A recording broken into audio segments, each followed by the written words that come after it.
Tu peux nous présenter ce joli bocal? Alors, je te présente le bocal. C'est la nourriture de la vie. L'idée de ce bocal, c'est de présenter tout autour de la nourriture qui remplit son besoin physiologique, c'est montrer tout ce qui nous nourrit dans notre vie. Les joies, les bonheurs, les kiffs. Alors, est-ce que tu peux nous expliquer comment il a été rempli, comment il a été fabriqué? Alors, dans un premier temps, la personne place sa nourriture et ensuite chaque perle, chaque paillette représente ses petits bonheurs et de la manière dont elle a reçu ses plaisirs dans sa vie.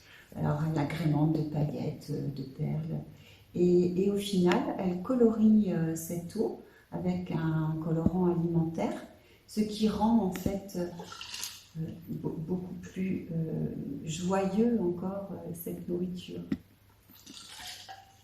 Et donc, en fait, ton idée, c'est de montrer que la nourriture est une joie, un plaisir à retrouver.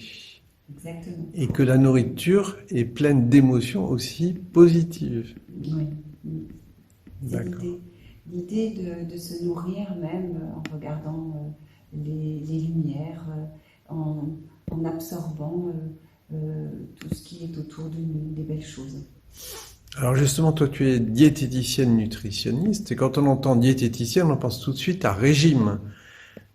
Que penses-tu des régimes alimentaires? Oui, ça pique la diététique à l'état pur. Alors, bon, les régimes, ça ne marche pas, tu ne viendras pas me contredire.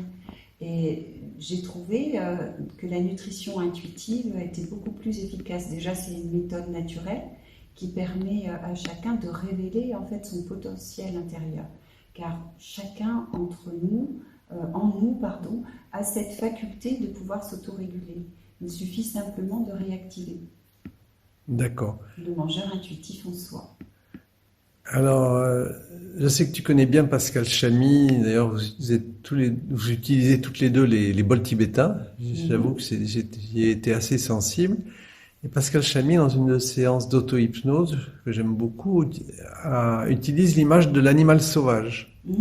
Et en auto-hypnose, cet animal qui, justement, pour sa sécurité, pour son bien-être, mange ce qui est nécessaire, de façon à pas s'alourdir, par exemple, et se mettre en danger. Oui. Donc c'est tout à fait, je pense, dans l'idée du petit guetteur interne qui sait ce qui est bon et ce qui peut dépasser. C'est vrai, je suis d'accord, je partage cet avis.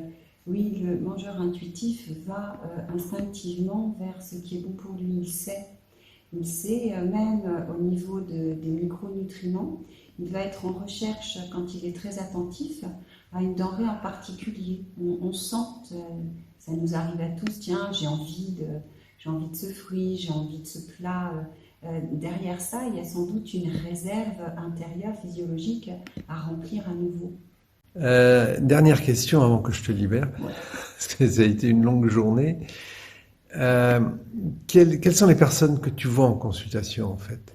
Alors, le profil de mes patients sont des personnes qui ont un problème avec la nourriture, qui ont maintenant un rapport anxiogène, obsessionnel, addictif.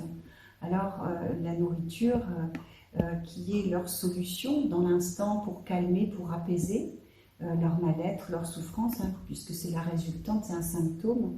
Donc, cette solution, ce soi-disant calmant, devient un problème.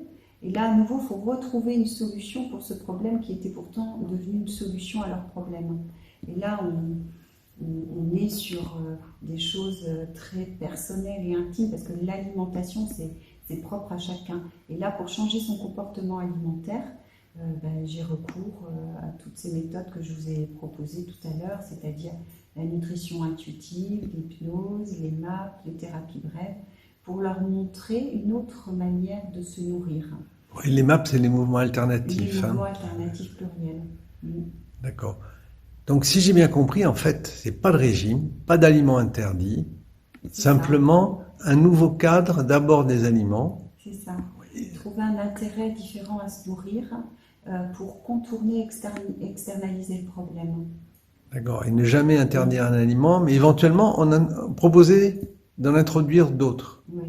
notamment pour nourrir le cerveau, c'est ça? Bien, ouais, ça peut être un biais intéressant de trouver une autre possibilité de se nourrir, qu'elle fasse du bien et qu'elle apporte un intérêt supplémentaire à se nourrir. C'est ça l'idée.